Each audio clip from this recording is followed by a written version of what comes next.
Hi friends, welcome to Shrimati Kumari Telugu audio stories. ఇది small stories ఇష్టపడేవారు ఉంటే డిస్క్రిప్షన్లో లింకు ఇచ్చాను. చాలా స్టోరీస్ ఉన్నాయి.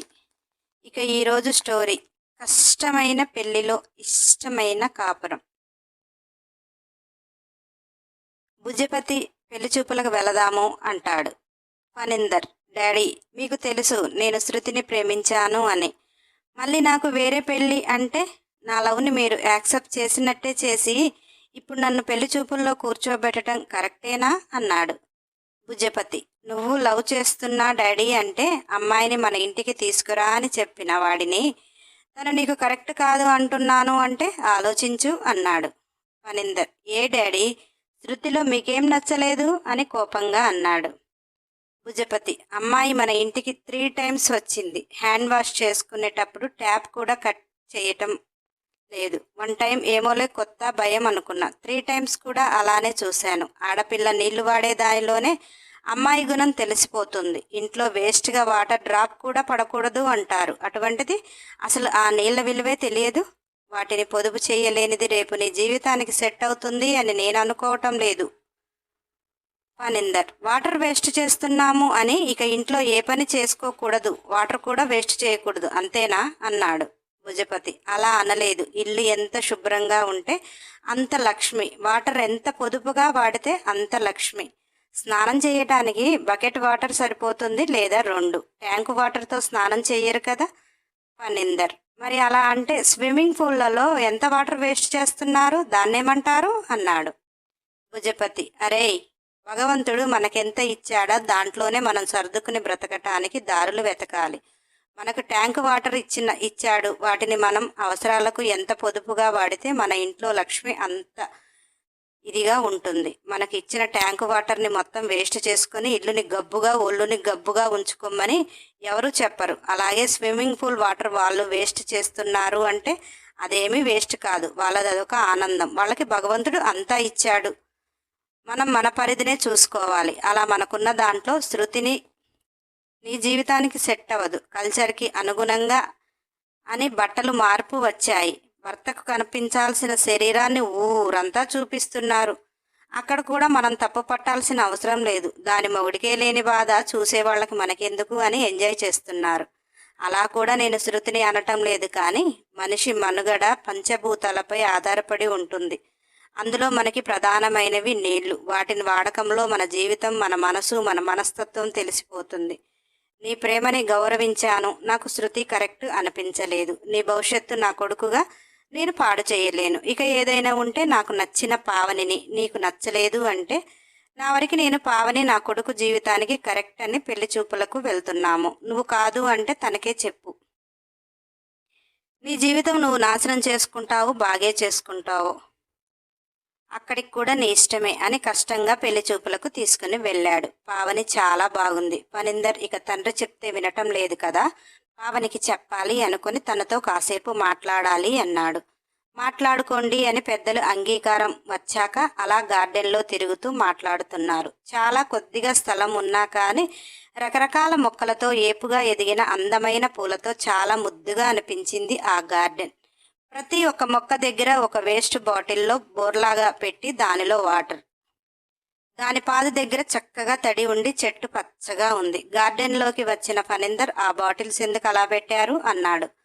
పావని, మాకు వాటర్ చాలా తక్కువ వస్తాయండి, ఇంట్లో చాలా మంది ఉన్నాము, నాకు గార్డెనింగ్ అంటే ఇష్టం, అందుకే అంటూ నేల మీద మొక్కలు చూపిస్తూ, వీటికైతే వాటర్ అస్సలు పోయమండి, వాష్రూమ్లలో వాటర్, షింక్లో వాటర్, ఇల్లు క్లీన్ చేసే వాటర్ మొత్తం ఈ చెట్లకు సరిపోతాయి.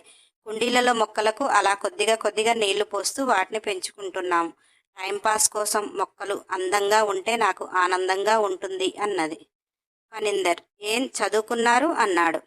పావని, డిగ్రీ వరకు చదివానండి, నాన్నగారు చనిపోయారు, ఇక నాకు చదవాలి అనిపించలేదు అని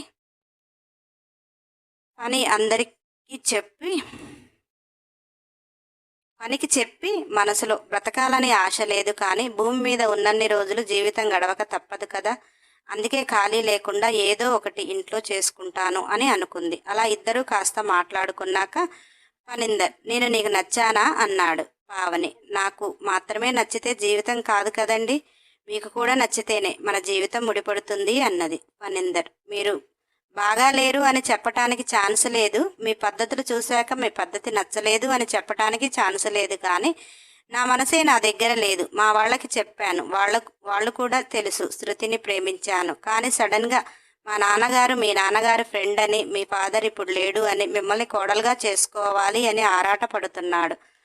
నేనైతే మిమ్మల్ని చేసుకోలేను అలా అని మా నాన్నకి చెప్పినా వినటం లేదు. అందుకని మీరే నేనంటే ఇష్టం లేదు అని చెప్పండి, అలా చెప్పటం వల్ల మీకు మంచిది, నాకు మంచిది అన్నాడు. పావని: నాకు కూడా ఇష్టం లేదు అని చెప్పే ఛాన్స్ లేదండి. మీకు ఒకవేళ నాతో జీవితం పంచుకోవటం ఇష్టం లేదు అంటే ఒక మగాడిగా మీరే చెప్పండి, కానీ ఆడపిల్లగా నేను చెప్పలేను. ఎందుకు, ఏమిటి అంటే నాకున్న కారణాలు నాకు ఉన్నాయి. ప్రస్తుతం మీరు తాళి కడితే తల వంచుకుని ఉండటమే తప్ప మీరు చెప్పిన పని కూడా చేసే పరిస్థితిలో లేను అంటుంటే పనిందరికీ కోపం వచ్చి, మీ కర్మ, నేనేం చేయలేను. తాళి మాత్రం బలవంతంగా కడతానేమో కానీ నా భార్యవు మాత్రం నువ్వు కాలేవు. ఎందుకంటే నేను ప్రేమించింది శృతిని, నా తనువు కూడా శృతితోటే. సో మీకు కష్టంగా ఉంటే మీరే ఈ పెళ్ళి ఆపేయండి, లేదంటే లైఫ్ లాంగ్ ఇలానే ఉంటుంది, మీ ఇష్టం అని కోపంగా వెళ్ళాడు. పావనికి చాలా బాధగా అనిపించింది. తల్లి చిన్నతనంలో చనిపోవటం వల్ల పావని కోసం అతని తండ్రి మరొక పెళ్లి చేసుకుంటే ఆవిడ తెలివితేటలతో భర్త దగ్గర ఒకలాగా, తను లేకపోతే ఒకలాగా ఉంటూ ఒక బిడ్డకి తల్లి అయినది. పావని తండ్రి ఇద్దరు పిల్లలని తన పిల్లలుగా చూసుకుంటాడు, కానీ తల్లి మాత్రం పావనిని చిన్నప్పటి నుంచి వేరుగానే చూస్తుంది. తండ్రి ఉన్న ఇన్ని రోజులు పావనికి ఏమీ అనిపించలేదు. ఆ తండ్రి ప్రేమలో చక్కగా ఉన్న దాంట్లో జీవితం చక్కదిద్దుకోవటం నేర్చుకుంది. పిన్ని బాధించినా పెద్దగా పట్టించుకోలేదు. సడన్గా తండ్రి చనిపోవటంతో ఆమెకి అడ్డు అదుపు లేకుండా పోయింది. ఇంట్లో ఒక్క వర్కర్ అనేవాళ్ళు లేకుండా పని మొత్తం తానే చేస్తుంది. ఎవరైనా పిల్ల పెళ్ళిడికి వచ్చింది, పెళ్లి చేయవా, వాళ్ళ నాన్న సంపాదించిన డబ్బులు ఉన్నాయి అంటే ఆవిడగారు మనసులో దీన్ని పంపిస్తే కొంపలో ఎవడు పని చేస్తాడు అనుకుంటుంది. కానీ పావని తండ్రి స్నేహితులు చుట్టాలు పావనికి ఎప్పుడు పెళ్లి చేస్తావు అని ఒత్తిడి చేయటం వల్ల ఎవరో ఒక అనామకుణ్ణి అయినా అడ్డమైన సంబంధాలు తీసుకుని వచ్చింది. పావని వాళ్ళని చేసుకోలేక తనంతట తానే ఈ ఇంట్లో పని చేసుకుంటూ బ్రతుకుతాను అనే స్థితికి తీసుకుని వచ్చింది. ఆ టైంలోనే భుజపతికి పావని కనిపించింది. ఆమె పరిస్థితిని చూశాడు. తండ్రి ఉన్నన్ని రోజులు పావని ఎంత ఆనందంగా ఉందో. శృతి మీద మంచి అభిప్రాయం లేదు. పావనికి జీవితం ఇచ్చిన వాడిని అవుతాను, పావని మంచితనంతో వాడే మరతాడు అన్న ఆలోచన భుజపతికి వచ్చాడు. కానీ కట్నం అవసరం లేదు, పావనిని నా కొడుకు చేసుకుంటాము, నా ఫ్రెండ్ బతికి ఉన్నప్పుడు కూడా అనుకున్నాము అని కాస్త గట్టిగానే కూర్చున్నాడు పావని పినతల్లి దగ్గర. పావని తండ్రి కోరిక అదే కాబట్టి పావని అంగీకరించింది. పావని పినతల్లి కూడా ఏమో ఎలాగైనా ఒకలా పెళ్లి చేసి వదిలించుకున్నాను, నా పైసలైతే పోవటం లేదు అనుకుంది. అటువంటి పరిస్థితిలో ఉన్న పావని భర్త మీద కోరికతో ఫణీందర్ని చేసుకోవాలి అనుకోవటం లేదు, కానీ ఆమె మెడలో ఒక తాళి అనేది ఉంటే బయట వాళ్ల వెర్రి చూపులు ఉండవు. భుజపతి అతని భార్యని అత్తామామలుగా కాక తల్లిదండ్రులుగా చూసుకుంటే నాకు ఒక నీడ ఉంటుంది. మీరు ఇంత ఖచ్చితంగా తాళి మాత్రమే ఇస్తాను, తనువు ప్రేమ వేరొకరికి అన్నా కానీ చేసుకుంటున్నాను అంటే ఇక నా పరిస్థితి ఇది. మీరే మగవాడిగా చెప్పలేనప్పుడు నా పరిస్థితికి నేను చెప్పలేను అని మౌనంగా పెళ్లికి రెడీ అయిపోయింది.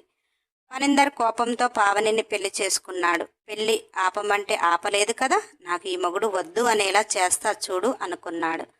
మొదటి రాత్రి తల్లి తండ్రి లేని పిల్ల అని ఫణీందర్ తల్లిదండ్రులే పావనికి తల్లిదండ్రులుగా అనుకుని చక్కగా రెడీ చేసింది అత్తగారు. పావని అత్త మామ కాళ్లకు దండం పెట్టి లేస్తుంటే భుజపతి, నా కొడుకు కోసం నువ్వు మారు అమ్మా అని నేను అనను, నీకు నువ్వులా ఉండు, నిన్ను నువ్వు మాత్రం కోల్పోకు, వాడు నిన్ను చూసి మారితే వాడి జీవితం బాగుంటుంది, మారలేదంటే అత్త మామలుగా కాక తల్లిదండ్రులుగా ఉంటాము అని చెప్పి పంపించారు.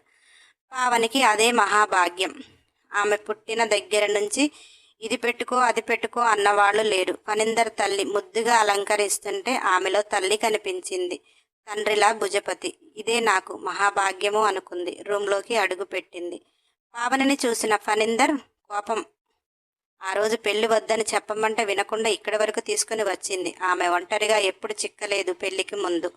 ఫణీందర్ పావనిని చూసి ఫస్ట్ మైమరిచిపోయాడు. కానీ దాన్ని తొక్కిపెట్టి, ఏంది ఇలా టెంప్ట్ అయ్యేలా అలంకరించుకుంటే నీ కొంగు పట్టుకొని తిరుగుతాను అనుకుంటున్నావా అని అన్నాడు. పావని పాల గ్లాస్ టేబుల్ మీద పెట్టి, లేదండి, అత్తయ్య గారు అలంకరిస్తుంటే కాదు అనలేకపోయాను. అమ్మ ప్రేమ తెలియదు కదా, అమ్మలా అత్తయ్య చూస్తుంటే తప్పలేదు. మిమ్మల్ని టెంప్ట్ చేయాలని నేను అనుకోవటం లేదు అని తలలో పువ్వులు తీసి పక్కన పెట్టి ఒక చాప వేసుకుని సైలెంట్గా పడుకుంది. ఫణీందర్కి ఈగో సాటిస్ఫై అవ్వటం లేదు. మల్లెపూలు మత్తెక్కిస్తున్నాయి. పావని తనని కోరుకుంటే పొమ్మనాలి.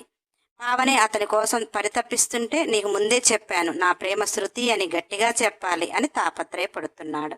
అలా సైలెంట్గా పడుకోవడం వల్ల పాపం ఫణీందర్కి నిద్ర రావటం లేదు. తాళి మాత్రమే కడతా, తనువు ప్రేమ ఇవ్వను అని అంత చక్కగా చెప్తే తాళి కట్టించుకొని ఖచ్చితంగా పెత్తనం చేస్తుంది తను అనుకున్నాడు. కానీ అలా జరగక పావని అందతందాలు పిచ్చి లేపుతుంటే, నీ పెళ్ళంరా అని మైండ్ చెబుతుంటే, నా మనసులో శృతి ఉంది అని పాపం కొట్టుకొని ఎప్పటికో నిద్రపోయాడు. తర్వాత శృతి గొడవ చేసింది. ఫణీందర్, నేను బెంగళూరు ట్రాన్స్ఫర్ పెట్టుకుంటా, నువ్వు కూడా పెట్టుకో.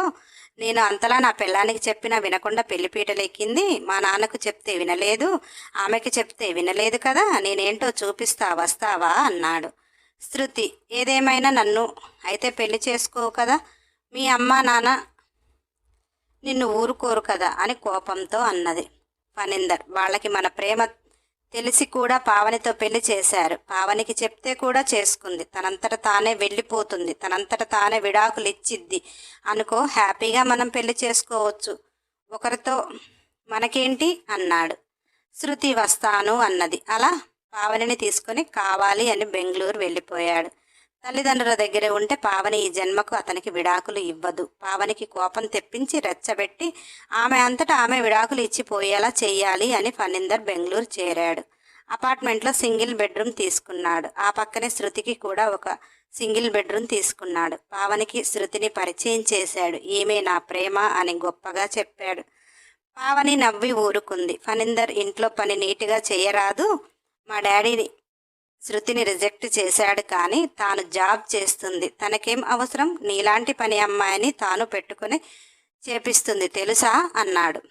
పావని, ఆమెకి అంత కెపాసిటీ ఉంటే మీరు నా మెడలో తాళి కట్టేవారు కాదు. ఆమె ప్రేమ అంత గొప్పది అయితే మీరు మీ నాన్న బలవంతంగా చేస్తుంటే చేసుకోరు. వీలైతే ఇద్దరూ కలిసి పెద్దవాళ్ళని ఒప్పిస్తారు. లేదంటే మీ ప్రేమ అంత గొప్పది అయితే మీరిద్దరూ బ్రతకటానికి ప్రయత్నిస్తారు అనగానే, ఫణీందర్, మా ప్రేమ గొప్పది, దీనికి అంతటి కారణం మా నాన్న అన్నాడు.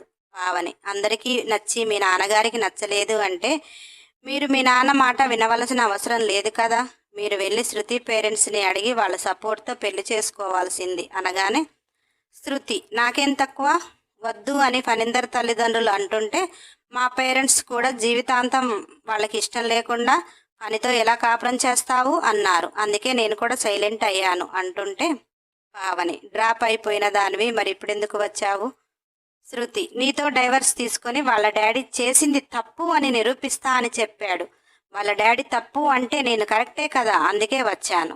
పావని నవ్వుతూ, వాళ్ళ డాడీని పోరాడి నిన్ను పెళ్లి చేసుకోలేకపోయాడు, నాతో డైవర్స్ తీసుకుని నిన్ను పెళ్లి చేసుకుంటాడు అని ఎలా నమ్ముతున్నావు? కన్న తండ్రి అనేసి అతనికి రెస్పెక్ట్ ఇచ్చాడు, బాగుంది. కట్టుకున్న పెళ్ళాన్ని నాకు కూడా ఇస్తాడేమో అని నా నమ్మకం. ఇక ప్రేమ అంటావా? మీ ఇద్దరి ప్రేమ ఫణీందర్ నా మెడలో తాళి కట్టినప్పుడే పోయింది. నువ్వు నీ పేరెంట్స్ మాట విని ఫణీందర్ ఇంకొక అమ్మాయిని చేసుకుంటున్నాడు అన్నప్పుడే పోయింది. ఇద్దరూ అంతలా ప్రేమించుకుని ఒకరిని విడిచి ఒకరు ఉండలేను అన్నప్పుడు పేరెంట్స్తో పోరాడొచ్చు, సమాజంతో పోరాడొచ్చు. మీ ఇద్దరి ఆలోచనలు ఏంటో చెప్పనా? మీకు పేరెంట్స్ కావాలి, వాళ్ళు సంపాదించినది కావాలి. మీ ఇష్టాన్ని వాళ్ళు గౌరవించాలి. అలా గౌరవించలేదు అంటే గౌరవించేలా చేసుకోవటానికి భుజపతి మామయ్య రాంగ్ అని నిరూపించాలి. అప్పుడు మీరు కరెక్ట్ అవుతారు. సరే, నన్ను పెళ్లి చేసుకున్నాడు, నిన్ను ప్రేమించాడు, అతని తనువుని పంచుకునే రైట్స్ నాకు వచ్చాయి, కానీ నాపై ప్రేమ లేదు. నీపై ప్రేమ ఉంది, నీ తనువుని అతను పంచుకోలేడు, ఎందుకంటే లైసెన్స్ కావాలి. లైసెన్స్ లేకుండా మీ ఇద్దరు కలుస్తాను అంటే మీ ఇద్దరిది తప్పు అని అది మీది ప్రేమ కాదు అని కామము అని మీరే ఒప్పుకున్నట్టు కదా అన్నది. ఫణీందర్, ఏం మాట్లాడుతున్నావు నువ్వు? మేము ప్రేమించుకున్నాము అంతే, ఇంకా ఇద్దరం ఏమీ ఒకటి కాలేదు. మా ఇద్దరిలో ఎవరికీ ఆ ఉద్దేశం లేదు. చక్కగా పెళ్లి చేసుకుని జీవితాన్ని పంచుకుంటాం అన్నాడు. శృతి మనసులో, నువ్వొక దద్దోజన మొహం. ఇంతలా అందాలు చూపిస్తుంటే టెంప్ట్ అయి చావడు. లవ్వు లవ్వు అంటాడు. లవ్లో ఏముందట? లవ్ తర్వాత రొమాన్సే కదా. అందంగా ఉన్నావు, నీ అంతట నువ్వే లవ్ అంటే నీ బాబు బాగా సంపాదించాడు, మనం చేసుకునేది మనం ఎంజాయ్ చేస్తే లైఫ్ బాగుంటుంది అని ఏదో కంటిన్యూ చేస్తున్నా. నాకు పెళ్లి బలవంతం చేస్తున్నారు అన్నప్పుడు కనీసం నీతో ఒక నైట్ స్పెండ్ చేసినా బాగుండేదేమో అని వగలమారి ఏడుపు ఏడిస్తే, అలా అనకు శృతి, నీకు తప్ప ఆ ప్లేస్ ఎవ్వరికీ ఇవ్వను అని చెప్పావు. నీ పెళ్ళాన్ని చూస్తే నీకు నైట్ నిద్ర ఎలా పడుతుందిరా అనుకుంది మనసులో. పావని, అదేంటి? ప్రేమ ఆమెపైనే, నీ తనువు ఆమె కోసమే అన్నారు. ప్రేమ ఉన్నది, ఇక ఆ తనువు కూడా తనకే అన్నారు కదా, అందుకే అలా అన్నాను.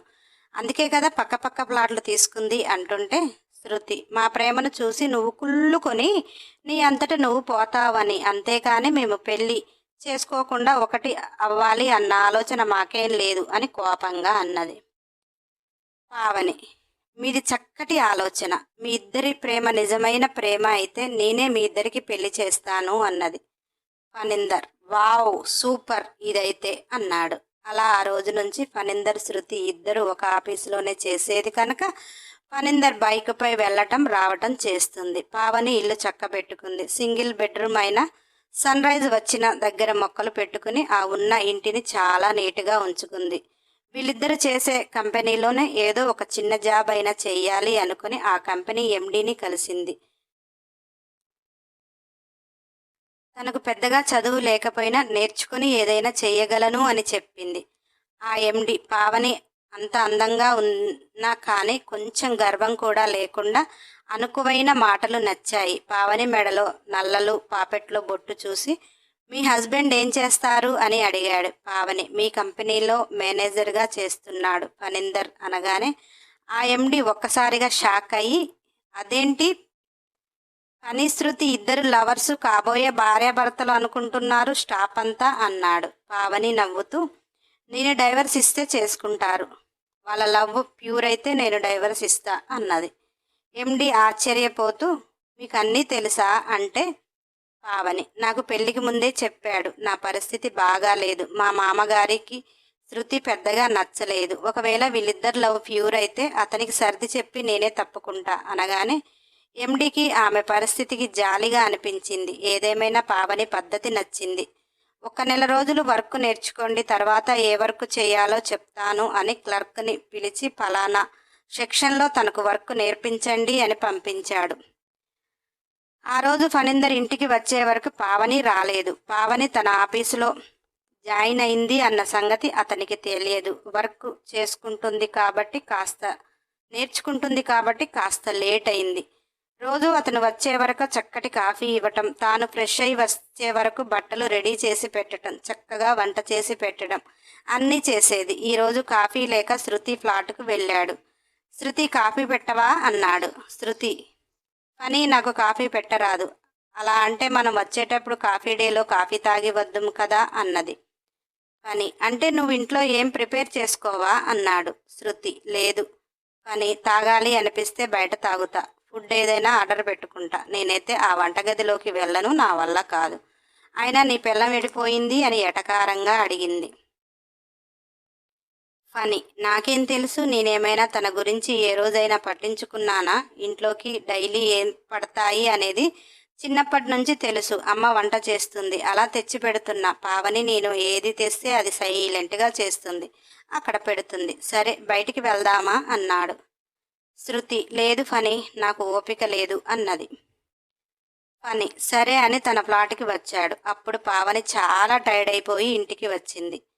పావనిని చూసిన ఫనీ కోపంగా, ఎక్కడ తిరిగి వస్తున్నావు? కొంపలో మొగుడు ఒకడు ఉన్నాడు అని తెలుసా అన్నాడు. పావనికి నవ్వు వచ్చింది. అంత టైర్డ్ అయి కూడా నవ్వుతూ వాళ్ళ ఆఫీసులో జాయినింగ్ లెటర్ అక్కడ పెట్టి వెళ్ళి కాఫీ పెడుతుంది. ఫనీ ఆ లెటర్ చూసి వాళ్ళ కంపెనీలో జాబ్, అది చాలా హార్డ్ వర్క్లో, అంత వర్క్ చేసి కూడా నేను తిడుతుంటే ఆ స్మైల్ ఎందుకు వచ్చిందో ఫనీకి అర్థం కాలేదు. పావని కాఫీ ఇస్తూ ఉంటే, ఇప్పుడు నీకు ఉద్యోగం ఎందుకు, అది అంత హార్డ్ వర్క్ అన్నాడు. పావని నవ్వుతూ, సర్జీ, మీ ప్రేమ చాలా గొప్పది అని తెలిస్తే మీ నుంచి తప్పుకుంటాను అన్నాను కదా.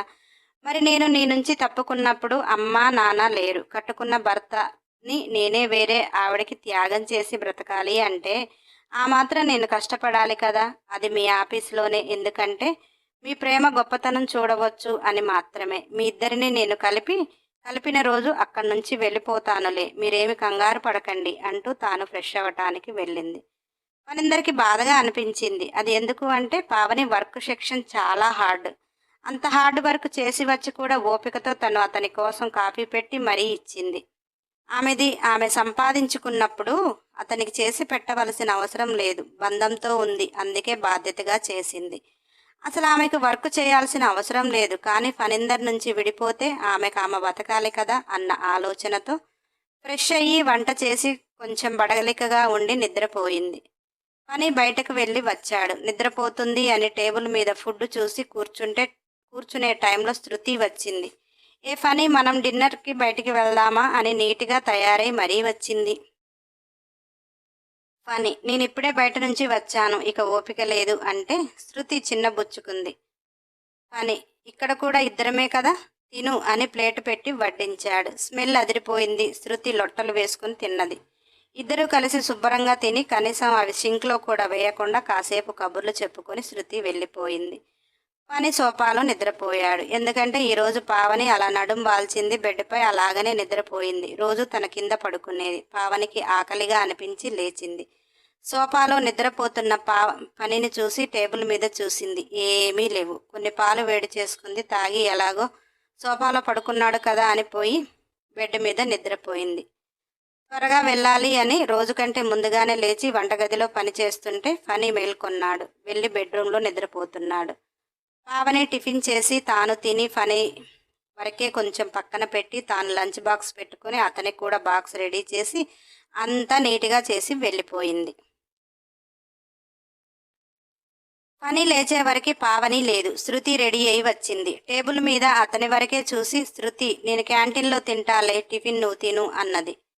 ఫణీందర్ కోపంగా పావనికి ఫోన్ చేసి, నీ బాబు సొమ్ము ఏమైనా వండి పెడుతున్నావా, నేను తెచ్చిందే కదా, కొంచెం ఎక్కువ వండితే అన్నాడు.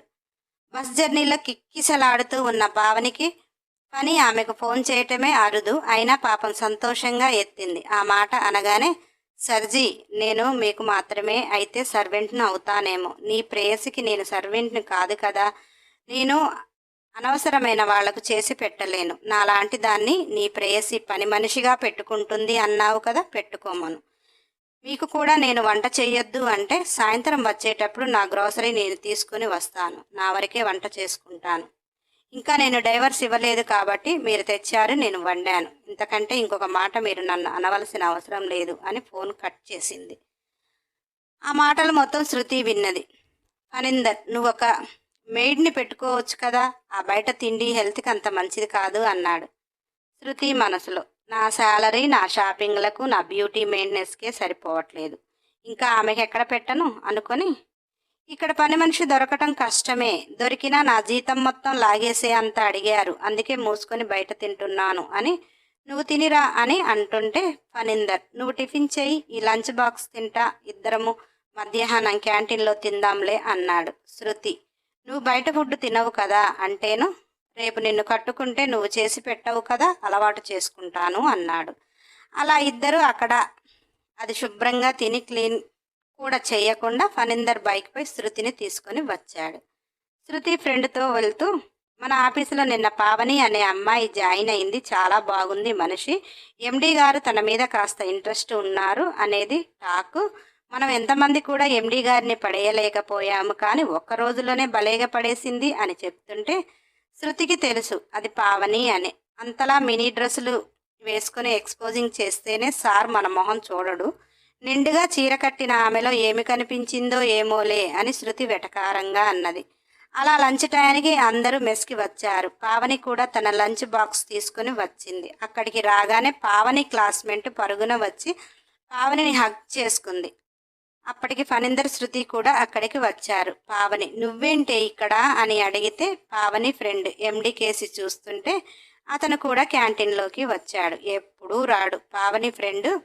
మీ ఎండి గారు మా అన్నలం గారు అనగానే పావని అవునా అని నవ్వుతూ అందరూ టేబుల్ మీద కూర్చుంటే ఎండి గారు కూడా ఆ టేబుల్లోనే కూర్చున్నాడు.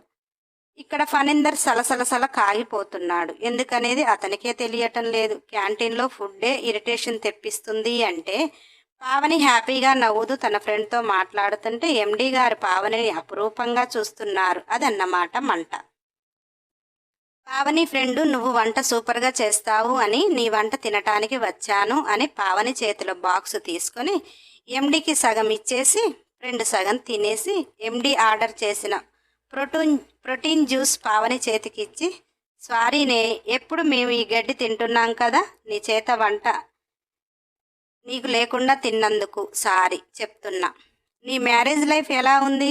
నాకు తెలిసి నీ మొగుడు నీ వంటలతో నీ కొంగున కట్టేసుకుని ఉంటావు. నీకు నేను కాలేజ్ డేస్లోనే చెప్పాను మీ నాన్న కోసం నువ్వు వంటలు అద్భుతంగా చేస్తున్నావు కానీ అవి రేపు నీ లైఫ్లో నీ మొగుడిని కట్టేయటానికి పనికొస్తాయి అని.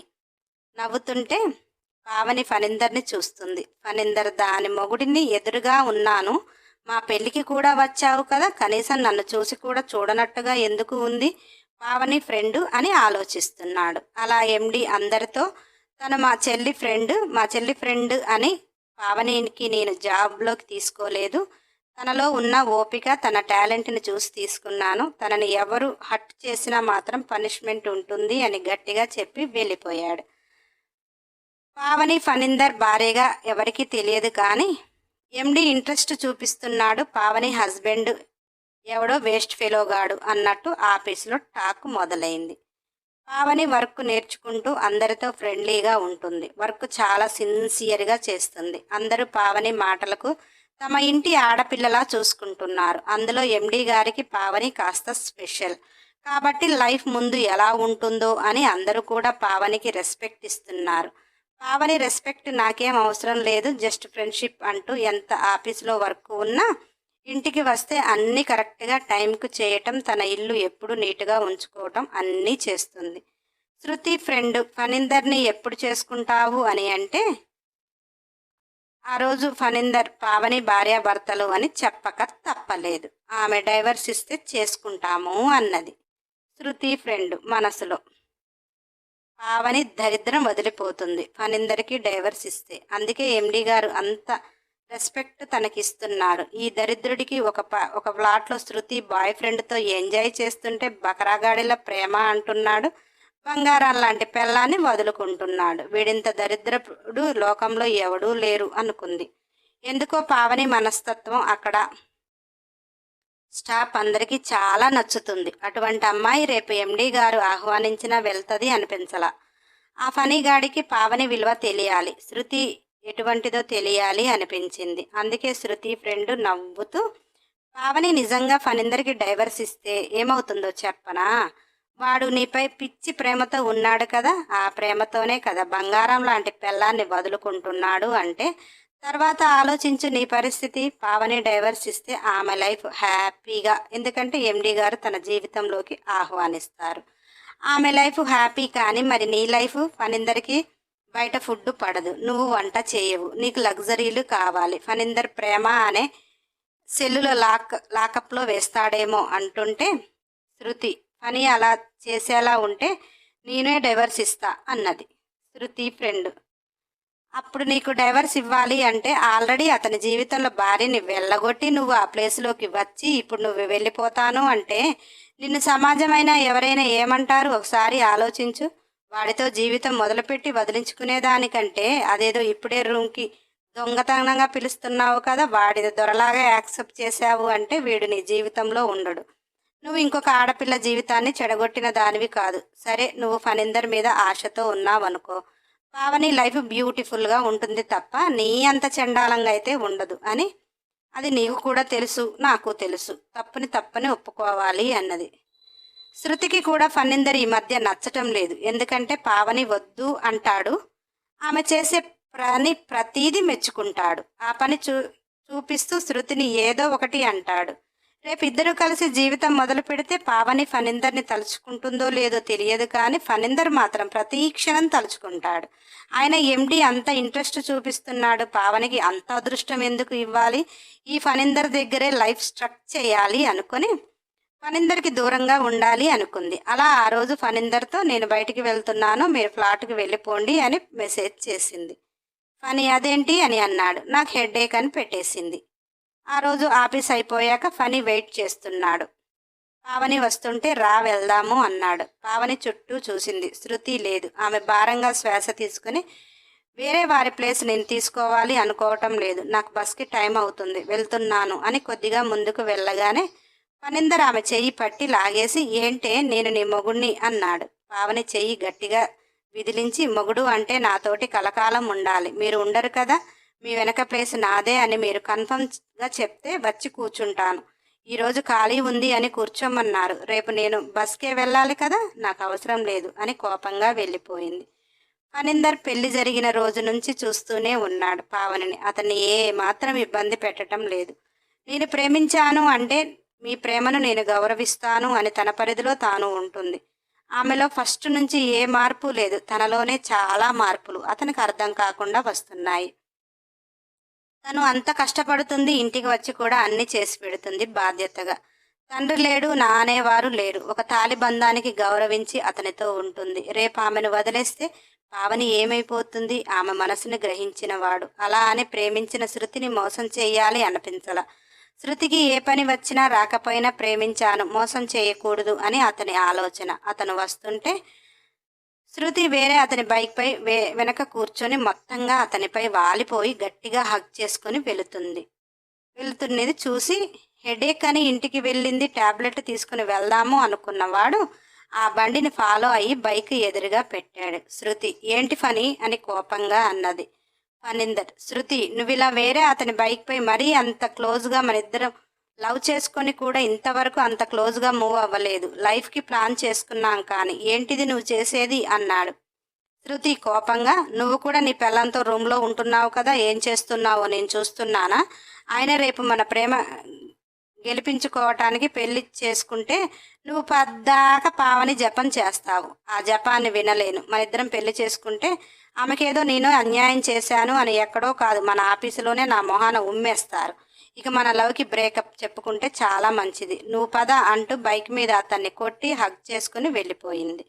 ఫణీందర్ ముఖం మాడిపోయింది. పావని ఒక భార్యగా శృతితో తిరుగుతున్నావు, ఆమెతో ఉంటున్నావు అని ఏ ఒక్కరోజు ఈర్షకి పోలేదు. అప్పుడప్పుడు ఇంకా పావనిని ఆరాధనగా చూస్తున్న ఎండీని చూసినప్పుడు తానే మండిపోయి ఇంటికి వచ్చి రచ్చ రంబోలా చేస్తే కూడా ఒక్కరోజు కూడా ఎదురు మాట్లాడింది లేదు. తన పని తాను చేసుకుంటూ సైలెంట్గా ఉన్నది. ఏంటి అని గట్టిగా గద్దిస్తే పావని నేను అక్కడ ఎవరితో చనువుగా లేను, నేను ఎవరితో రెస్టారెంట్లకు సినిమాలకి వేరే వారి బైకుల మీద కూడా తిరిగింది లేదు, నా వర్క్ నేను చేసుకుంటే ఎవరైనా నన్ను చూసి ఇదైపోతే దానికి నేనేం బాధ్యురాలని కాదు, ఈరోజు మీరు ఉండి చూస్తున్నారు, రేపనేది మీరు ఉండరు కదా, చూసుకోనివ్వండి, చూసిన ప్రతి వాళ్లతోటి నేను గొడవ పెట్టుకుంటే రేపు ఒంటరి బతుకులో శత్రువులను పెంచుకోలేను అని అనేది. అప్పుడు కూడా ఫణీందర్ బాధపడేవాడు. పావనిని చూస్తుంటే 99% అతని మనసుకు పాజిటివ్గానే అనిపిస్తుంది. నేనే వేరే అమ్మాయిని ప్రేమించాను, నువ్వు పెళ్లికి నో చెప్పు అంటే పెళ్లిపీటలెక్కింది అన్న కోపం తప్ప అతని భార్యకు కావలసిన లక్షణాలన్నీ ఉన్నాయి. ఏ లక్షణం లేకపోయినా శృతిని ప్రేమించాను అని తనకు అన్యాయం చేయకూడదు అనుకున్నాడు, కానీ పావనికి అన్యాయం చేస్తున్నాడు అనిపించింది. ఇప్పుడు శృతి దెబ్బకి 99% కూడా 100 క్లియర్గా పావనిపై పాజిటివ్గా వచ్చేసింది. ఈరోజు శృతి తన లైఫ్ హ్యాపీ కోసం వేరే మార్గాన్ని యూజ్ చేసుకుంది. ఆ రోజు పావని హ్యాపీ కోసం కాకపోయినా తన సెక్యూరిటీ కోసం, తన ఇంట్లో పరిస్థితి కోసం ఒక మగాడిగా నేనే చెప్పుకోలేనప్పుడు ఆడపిల్ల అటువంటి పరిస్థితిలో ఉండి తాళి కట్టించుకుంది, కానీ ఏ రోజు తనని బాధ పెట్టలేదు. అలా ఇంటికి వచ్చిన ఫణికి పావని కాఫీ తీసుకుని వచ్చి ఇస్తూ నేను ఒక స్కూటీ ఈఎంఐలో తీసుకుందాము అనుకుంటున్నా, నాకు బైక్ గురించి తెలియదు, బస్సులో చాలా అనీజీగా ఉంటుంది, కొంచెం చూసి పెట్టరా అని జాలిగా అడిగింది. ఫణీందర్ కాఫీ తాగుతూ వేరే బైక్ ఎందుకు, నేను తీసుకెళ్తానులే అన్నాడు. ఎందుకో ఆ క్షణం పావనికి తన పెదవులపై చిరునవ్వు వచ్చింది. దాని లోపల దాస్తూ, అంటే మీ బైక్పై మీ ప్రేయసి వస్తుంది కదా అంటుంటే, అని లేని కోపాన్ని కూడా తెచ్చుకొని, ఆ ప్లేస్ లైఫ్ లాంగ్ నీకు ఇస్తే తీసుకుంటావు అన్నావు కదా, తీసుకుంటావా లేదా అన్నాడు. పావని ఒక్క మాట కూడా మాట్లాడకుండా సైలెంట్గా వెళ్ళిపోయింది. అలా ఇద్దరు ఒకేసారి బయటికి వచ్చి రూమ్కి లాక్ వేసుకొని ఫణీందర్ బైక్ తీస్తుంటే శృతి వస్తూ, ఏ ఫణి నన్ను ఆఫీస్ దగ్గర డ్రాప్ చేస్తావా అన్నది. ఫణీందర్ భారంగా శ్వాస తీసుకుని, నాకు ప్రేయసి అయినా పెళ్ళైనా నాకు మాత్రమే అనుకుంటా, పెళ్ళామైనా నాకు మాత్రమే అనుకుంటా, ఊరందరికీ పంచే అంత మనసు నా దగ్గర లేదు. నిన్న వెళ్ళావు కదా, వాడిని పిలుచుకో అని నువ్వు రావే అన్నాడు. పావని మొదటిసారి అతని బైక్పై కూర్చుంటుంది. అది తనకి శాశ్వతం కావాలి అని, అతని మనసులో కూడా చోటు రావాలి అని మనస్ఫూర్తిగా అనుకుని కూర్చుంది. అలా ఆఫీస్కి వచ్చిన వాళ్ళిద్దరిని చూడగానే అందరికీ ఒక క్లారిటీ వచ్చింది, వాళ్ళిద్దరూ మొగుడు పెళ్ళాలు అని. ఎందుకంటే పావని క్యారెక్టర్ అటువంటిది. ఆ రోజు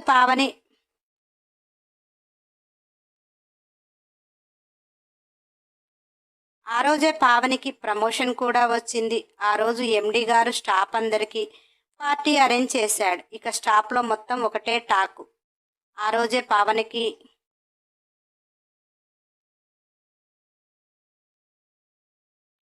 ఫణీందర్ ఫ్రెండ్ నీ దగ్గర మహా తెలివి ఉందిరా, పావని ఒక స్టేజికి వచ్చింది అని తెలిసి శృతిని వదిలేసి పావనిని పట్టుకుంటున్నావు.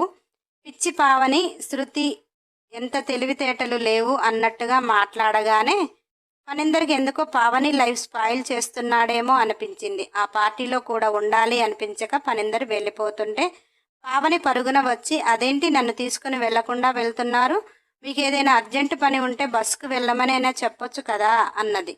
అని పార్టీ అయిపోయాక నువ్వే వస్తావు కదా, అందుకే వెళ్తున్నా అన్నాడు. పావని, మీరు లేని పార్టీలో నేనెందుకు ఉంటాను అని సైలెంట్గా బైక్ ఎక్కింది. ఇద్దరు మౌనంగా ఇంటికి వచ్చారు. ఫణీందర్ డైవర్స్ పేపర్కై సంతకం పెట్టి పావనికి ఇచ్చాడు. పావని, అదేంటండి నేనేం తప్పు చేశాను అని బాధగా అన్నది. ఫణీందర్, నీ బ్యూటిఫుల్ లైఫ్కి నేను అడ్డవుతాను అనిపిస్తుంది అన్నాడు. పావని మొదటిసారి ఫణీందర్ని గట్టిగా హగ్ చేసుకుంది. అని అదేంటి, నాకు ఇష్టమైన లైఫ్ ఒకప్పుడు నేను కోరుకున్నాను, ఇప్పుడు నీకు మంచి లైఫ్ వస్తుంటే నాకు ఇష్టమైనప్పుడు నువ్వు విడాకులు ఇవ్వమన్నాను, నీ లైఫ్ నీకు ఇష్టమైనప్పుడు నేను విడాకులు ఇవ్వాలి కదా, న్యాయం కదా అన్నాడు. పావని, మీరే ఊహించుకుంటున్నారు, నాకైతే తెలియదు. నేను జాబ్ చేస్తుంది కూడా మీ లవ్ సక్సెస్ అయితే నేను బ్రతకటానికి అని మాత్రమే, కానీ మిమ్మల్ని బ్లేమ్ చేయాలని అయితే కాదు. నాకు వాస్తవంగా జాబ్ చేయాలని కూడా లేదు, కానీ ఒకటేసారిగా మీ నుంచి దూరం అయితే డిప్రెషన్లోకి పోతానేమోనని భయంతో వర్క్లో స్ట్రెస్ పెట్టుకున్నాను. చాలా సక్సెస్ అయ్యానేమో, కానీ మీ నుంచి విడిపోవాలి అని ఒక్కరోజు కూడా అనుకోలేదు. మీ సంతోషాన్ని అయితే ఇవ్వాలి అనుకున్నా. శృతి మీకు ఎలాగూ దూరమైంది. ఇప్పుడు మీకు నేను విడాకులు ఇవ్వవలసిన అవసరం లేదు. నీ నుంచి నేను దూరం అవ్వాలి అనుకోవటం లేదు. నా హ్యాపీ అంటూ మీరు కట్టిన తాళి, మీ కుటుంబం, మీరు. నేను సంతకం పెట్టలేనండి అన్నది. ఫణీందర్, నాలాంటి వాడిని నువ్వు భరించలేవు అన్నాడు. పావని నవ్వుతూ, మీరే నన్ను భరించలేరు తెలుసా అన్నది. ఫణీందర్ పావనిని హగ్ చేసుకొని, అవును, మీ ఫ్రెండ్ చెప్పింది, ఎండి గారి సిస్టర్. మీ నాన్న ఉన్నన్ని రోజులు నీ పెదవులపై నవ్వు చెరగలేదు. ఏ కష్టం ఉన్నా కానీ మీ నాన్న నిన్ను కంటికి రెప్పలా చూసుకున్నాడు అని. అంత ఆనందంగా అంత అల్లరిగా ఉన్నావు అని తను చెప్పింది. అంటే తండ్రి లేని పావని భర్త దగ్గర కూడా అలాగనే ఉండాలి అనుకున్నా కానీ మీ దగ్గర అలా ఉండలేదు. మీరు దాని పెదవులపై చిరునవ్వుని తీసుకురాకపోతే దాన్ని వదిలేసేయండి అన్నది. మరి నా దగ్గర నీకు చిరునవ్వు లేదు కదా అన్నాడు. పావని, భలేవారే, మీరే శృతి ప్రేమ నుంచి బయటికి రావటం లేదు అని చూస్తున్నాను. మీరు బయటికి రాగలిగితే నా ప్రేమను చూపిస్తాను. ఆ ప్రేమలో నేను హ్యాపీగా ఉంటాను. మీరు ప్రేమించకపోయినా నేను ప్రేమిస్తాను. నా ప్రేమను స్వీకరిస్తారా అన్నది. ఫణీందర్, పిచ్చిదానా, నేనే నీకు అర్హుడను కాదనుకుంటున్నాను. ఇక నువ్వే ప్రేమను ఇస్తానంటే నాకు నీ ప్రేమ చూడాలని ఉంది. నన్ను క్షమిస్తావా? భర్తగా నన్ను భరించావు, భార్యగా ప్రేమను ఇస్తానంటున్నావు, అందుకోవాలని ఉంది కానీ అంటుండగా ఫోన్ మోగింది. ఫణీందర్ లిఫ్ట్ చేస్తే అతని ఫ్రెండ్, అరే పార్టీకి రాలేదేమిటి? పొరపాటుగా నేను పావని కోసం ఎండి గారు పార్టీ ఇస్తున్నారు అన్నాను. లేదురా, మనకు ప్రాజెక్టు వచ్చిందట, ఎండి గారు మరీ నిన్ను అడిగారు అంటుంటే ఒక 10 minutesలో వస్తాను అన్నాడు. ఫణీందర్, వెళ్దామా పార్టీకి అన్నాడు. పావని, నేను జాబ్కి రిజైన్ చేశానండి. మనము ఇద్దరము జాబ్ చేస్తే హ్యాపీ లైఫ్కి టైం ఉండదేమో అని సిగ్గుపడింది. ఫణీందర్, నీ అల్లరి, నీ ప్రేమని భరించటానికి నేను సిద్ధం, నువ్వు కూడా సిద్ధంగా ఉండు అంటూ రెడీ అయ్యి ఆఫీస్కి వెళ్ళాడు. ఫణీందర్ ఎండి గారిని కలిస్తేను, అదేంటి ఫణి, ప్రాజెక్ట్ నీ పేరుపైనే వచ్చింది, నువ్వే లేకుంటే ఎలా అన్నాడు. ఫణీందర్, అదేంటి సార్, నేను ఆ ప్రాజెక్టుకి ఏ వర్క్ చేయలేదు కదా అంటే, ఎండి నీ పేరుతోటి పావని చేసింది. తను మంచి టాలెంట్ ఉన్న అమ్మాయి, నా చెల్లి ఫ్రెండ్ అంటే నాకు చెల్లితో సమానం. తనలో నీతి నిజాయితీ, పనిలో శ్రద్ధ అన్నీ వాస్తవంగా మన స్టాఫ్లో ఎవ్వరికీ లేవు. అలాంటి అమ్మాయి కూడా ఫస్ట్ డే ఇంటర్వ్యూ చేసినప్పుడు, సార్ నా పరిస్థితి ఇది, నా భర్తతో నా జీవితం ఉంది అంటే నేను ఏ పొజిషన్లో ఉన్నా రిజైన్ చేస్తాను, నాకు జాబ్ అనేది నా భర్త లేకపోతేనే, అతనే నా లైఫ్లో ఉన్నాడు అంటే నాకు ఇది అవసరం లేదు అని చెప్పింది. ఈ ప్రాజెక్ట్ పావని వల్ల నీ పేరుతో వచ్చింది, అందుకే ఆమెకు ప్రమోషన్ ఇచ్చాను, అలా అయినా మనీ కోసం ఉంటుంది అని. కానీ రిజైన్ చేసింది. వెళ్ళిపోయేటప్పుడు ఒక మాట చెప్పింది, ఆడపిల్లకి జాబు ఇంట్లో పరిస్థితులు బాగాలేకనో తన పరిస్థితి బాగాలేకనో అయితే ఓకే, కానీ అన్నిటికంటే నా భర్తకు భార్యగా ఉండటం నాకు ఇష్టం, అతను తెచ్చిన సంపాదన సర్దుకుని బతకటం ఇంకా ఇష్టం, నాకు అతనితో ముందు జీవితం కనిపిస్తుంది, మిమ్మల్ని నొప్పించిన ఉంటే సారీ అని మరీ చెప్పి వెళ్ళింది. బంగారం లాంటి అమ్మాయి. అలాంటి వారు నూటికో కోటికో ఒక్కరు ఉంటారు. ప్రతి పనిలో శ్రద్ధ, భర్తను ఉన్నతంగా చూడాలి అని తానే ఈ ప్రాజెక్టుకి వర్క్ చేసి మనకు వచ్చేలా చేసింది. ఇక దీన్ని నిలబెట్టే బాధ్యత నీదే అంటూ హ్యాపీ లైఫ్ అని చెప్పాడు. ఫణీందర్, పావని ఎంత కష్టపెట్టినా కానీ ఓర్పుతో నేర్పుతో నన్ను గెలుచుకుంది అని పార్టీ అయిపోగానే పూలు పండ్లు స్వీట్లు అన్నీ పట్టుకొని ఆనందంగా వస్తున్నాడు. తలుపు డోరు విజిల్స్ వేసుకుంటూ హుషారుగా తట్టాడు.